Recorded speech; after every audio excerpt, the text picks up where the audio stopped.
Okay, you say no preference. There have been reports that Israel's been treating wounded Syrian rebel fighters in its hospitals on the border, including fighters from Nusra Front, which is, of course, the al-Qaeda proxy in Syria. Do those reports worry you that Israel's helping wounded al-Qaeda-aligned fighters? As I said before, in a different context, it's always useful also to deal with your enemies in a humane way. And I think that when you have people who are wounded and you can deal with them in a humane way, the considerations as to whether to take them in are not simply whether it's politically useful or whether it's politically So it's purely humanitarian, you say? So there's no tactical or political strategic... I didn't say there's no tactical. I said the main consideration, the immediate consideration is humane. But the tactical issues involved, I mean, you know better than me the phrase blowback. You don't think there's going to be blowback against Israel if you get into bed with a group like Nusra Front? No, I don't think so. I don't think there's going to be blowback. Why?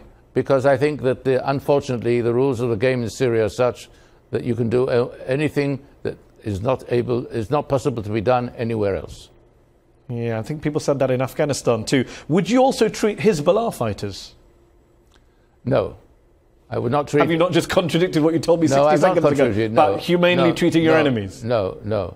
I think as far as Hezbollah fighters are concerned, with them we have a different account. So let me be clear, you're happy to treat al-Qaeda fighters, but not Hezbollah fighters? We have a different account with Hezbollah, a totally different account, because Hezbollah has carried out the type of actions against us which preclude us from going into what the al-Qaeda has done.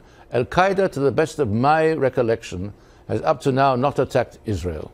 But it's attacked your number one ally and protector and sponsor, the United States of America. There is a quote-unquote war on terror being going on for 15 years.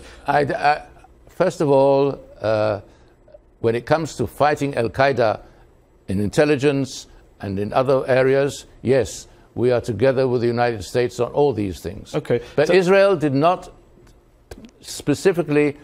was not specifically targeted by Al-Qaeda, and therefore it's a different kind of account than we have with Hezbollah.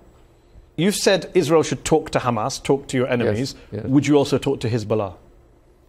If they change their spots, yes. If they show the inclination, for instance, that certain people in Hamas have shown. You don't believe anyone in Hezbollah has shown the inclination to Hamas? No, I think not. Because Hezbollah is an extension of Iran. And unfortunately, the Iranians, I think out of miscalculation, are continuing their policies towards Israel, and they will suffer from it as they are suffering in Syria.